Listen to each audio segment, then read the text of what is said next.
let's go ahead and begin. How did the band came about? Well, originally, Don Stagg was working with Gary Flint, our producer, engineer, drummer, and Don was doing keyboards and composing, and the two of them were just doing instrumental pieces, and they hired two girls who were opera singers, and they were best friends, so they joined together at the same time, and they put their spin on it, and with the operatic vocals and things, and they added some lyrics as well. But in the end, they decided to go a different direction, so they left the band together and went off and did some other things. So Don and Gary were left with some music, but no vocalists. So they found me on the internet as a singer for hire and sent me some of the MP3s. I thought the music was quite interesting and different, unique. And I thought, well, yeah, let's give it a shot. So we met up, and the rest is history. That's how we met. And that was about 9 years ago already, which, wow, flew by. So I'm lucky they found me. That's awesome. That is absolutely awesome, and especially 9 years to be together for so long, because when you're a part of a music group or a band, I mean, there's going to be differences. Not always see eye to eye on certain things. So how does it feel to be part of this group or better yet, how does it feel for this group to still be together for that long? Well, for me personally, I'm ecstatic. I mean, I wouldn't ever want to be without them. They're like family to me, best friends to me, collaborators, and we work so well together. I've always found it very easy to work with them, and just the ideas seem to come from nowhere when I'm with them. I always say, every time I'm asked, it's like a type of magic. It just comes together.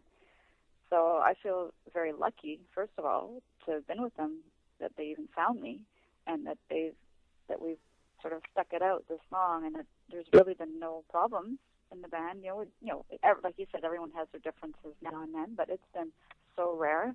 Generally, we're always on the same page, and it's just, we just really enjoy what we do, and we enjoy each other's company, so it's worked out quite well. So yeah, I'm very happy about that. And I, speaking on their behalf, as far as I know, they're happy about it too. so we'll just keep going until we, who knows? I don't know.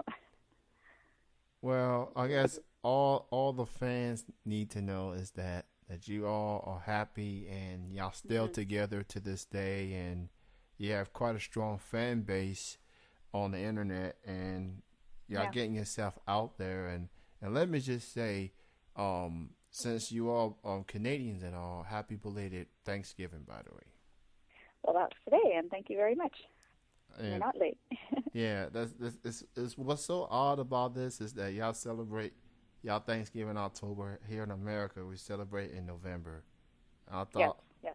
I just think it's just one of those things that maybe it should all be on the exact same day, exact same weekend. But I guess people think. Yeah, I don't know why. It's been like this either. I was thinking about that yesterday. But I have dual citizenship, actually. I'm sort of half American, so I'll celebrate November too. How's that? I'll celebrate twice. Hey, works for me. Sounds great to me. Sounds great to me. Whatever floats your boat. Sorry? Whatever floats your boat. Yeah, and you're in Kentucky? Yes, I am. Oh, okay. I think I've been through Kentucky. I do have some family in Missouri, so I kind of know, the southern areas a little bit. So, yeah, okay. There you go. So, how would you best describe the band's music? I've listened to some songs on Reverb Nation. I've also listened to it on other websites as well. It got some alternative, got some rock. It's got a variety of sounds, if you will. And you know how people want to characterize people's music these days, but how would you best describe this band's music? Well, first of all, thanks for taking the time to listen to us on all those different sites. We really appreciate that. And for us, basically the music started out as sort of progressive ambient, or progressive rock, I should say, mixed with some ambient, a little bit of classical flavor. And then as we evolved, turned it more into a little bit heavier progressive rock, mixed with a touch of maybe goth, sort of gothic elements in there, but still with some classical undertones. So I would just say we're a progressive rock group with a twist. We also add world music, so there's different worldly flavors. It is, like you said, it is hard to pinpoint a genre that we fit in because we don't really fit into one genre. We're more of a Heinz 57, but if I had to just pick two words, I guess I'd say progressive rock world music. I would just say that. But, yeah. There you go. People who hear us say the same thing as you. Like, we hear a bit of this and that, and, but how do we pinpoint it? Well, I guess you don't. And the thing is, we don't really have any rules or boundaries when we write, so we don't, limit ourselves to one strict genre. I think that would get pretty boring pretty fast. So it's actually a great thing that a band like you that a band like yours is more than one dimensional. It seems like artists nowadays focus on more than one genre of music. They want to blend in two different types of music and just put it all together. It's kind of like you brought up earlier. It's like magic. You put all these things together and you make a magic trick out of it, and it turns out pretty good. So all I know is, as a fan, I like what I hear. I think y'all are sensational. Thank you. Y'all just an incredible band, and I'm just happy. Even though I'm a late bloomer to this band, being a fan and all, I'm happy just to hear some quality music, and that's what y'all bring to the table. Well, I really appreciate that. Thank you. Yeah, and we're glad to have you. Glad to have you as a late bloomer, as you say. Never too late. It's never too late. That's a great way to put it. So here's what else I wanted to ask you is, what do you consider, as you being the lead vocalist and all, who do you consider like your own musical influences? Well, in the beginning, when I was 4 years old, I was listening to, I guess you could say children's music and things like that. And I always enjoyed singing along, and I always knew I wanted to be a singer. But then I was introduced to a lot of classical music, and I would sing along with the classical music. And then after that, I heard ABBA, and I was blown away by their voices and their harmonies. And I just studied it and analyzed them, and sang along every song and bought every album, and basically they were my teachers. And after that, I started listening to everything: Scorpions, Judas Priest, Deep Purple, New Age music, more classical, a bit of everything. I enjoyed everything. But I'd say my biggest vocal influences would probably be the two girls in ABBA, lead singer from the Scorpions, Glenn Hughes from Deep Purple. He's got an amazing supernatural voice. He's just wow. He's not like a household name, but he is an incredible singer.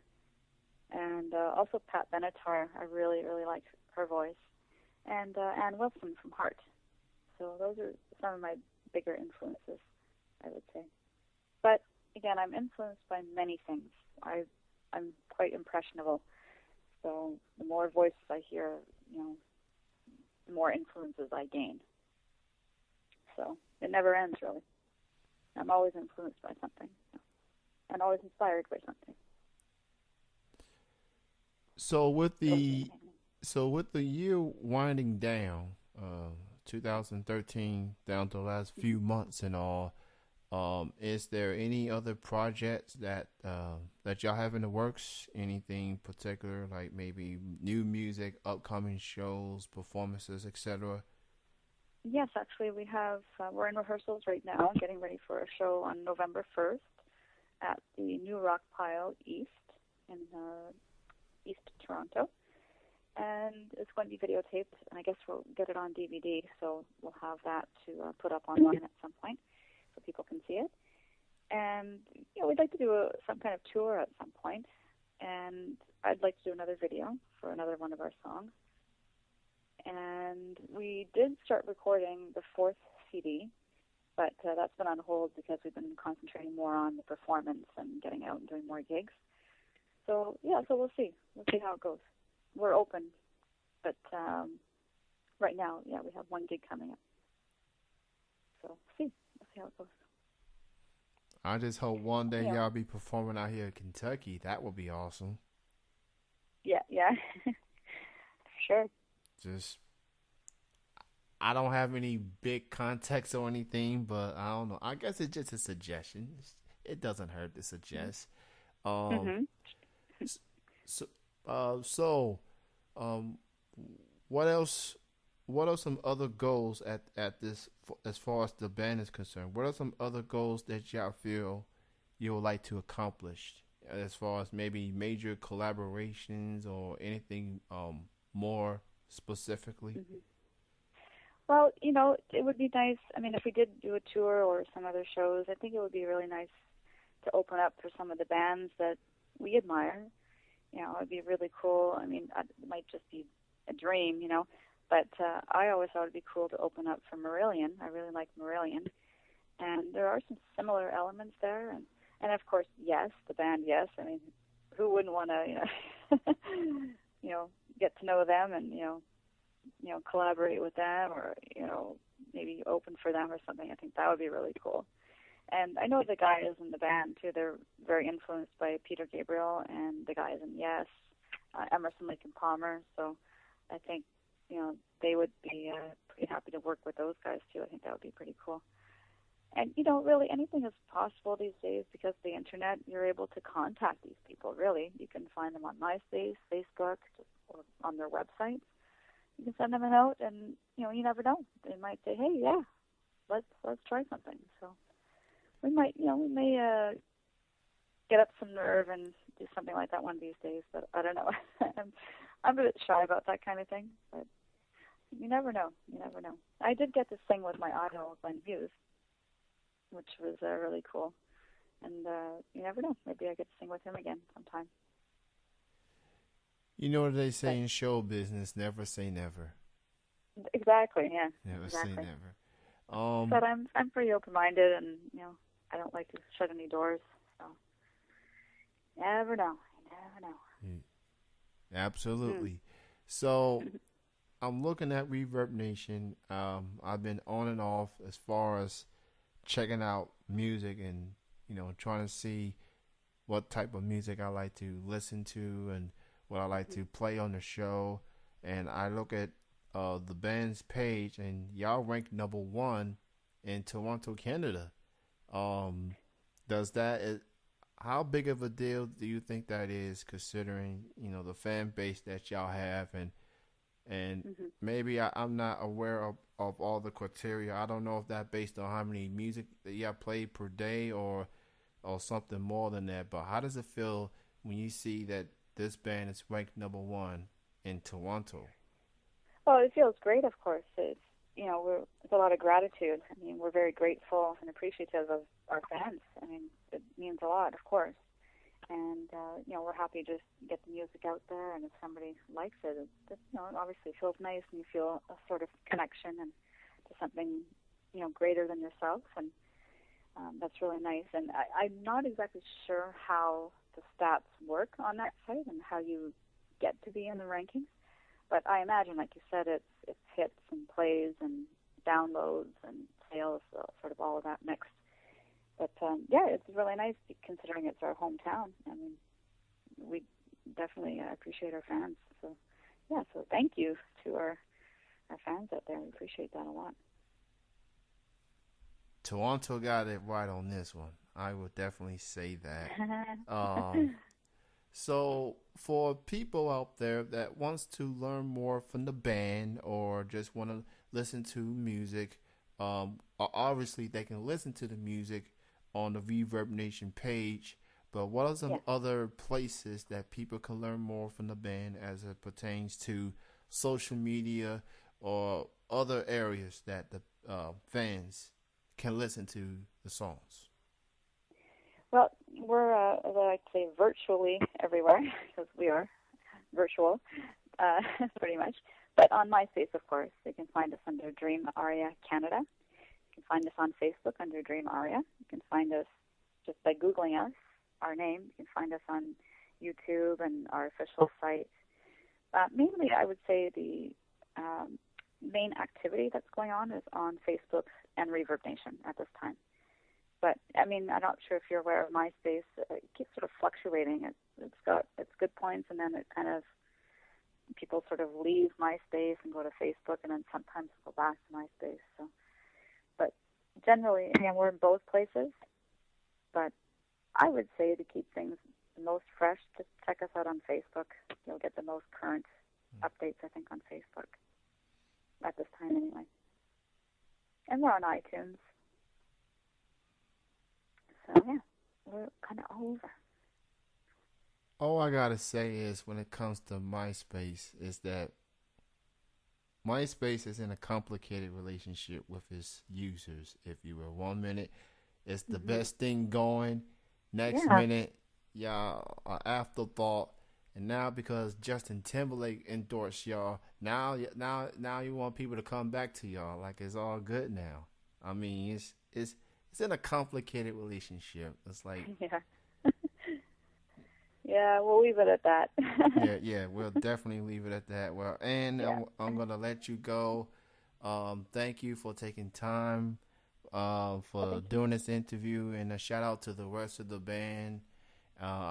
Again, best of success goes out to you all. Keep up the great work, and you definitely will be hearing some of this band's music on Chilling with Jeff and Kenny C going forward.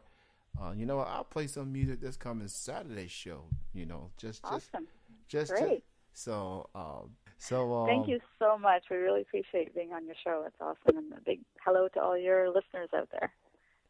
That we definitely appreciate it. Thank you, everyone, for listening to this interview, and we are done. For more info, you can check out our YouTube channel, youtube.com/chillbroadcaster, and please listen to our live show Saturdays at 8 p.m. Eastern, 5 p.m. Pacific on tmvcafe.com. That is Ann. I am Kenny, and we are done. Thank you, everyone, for listening.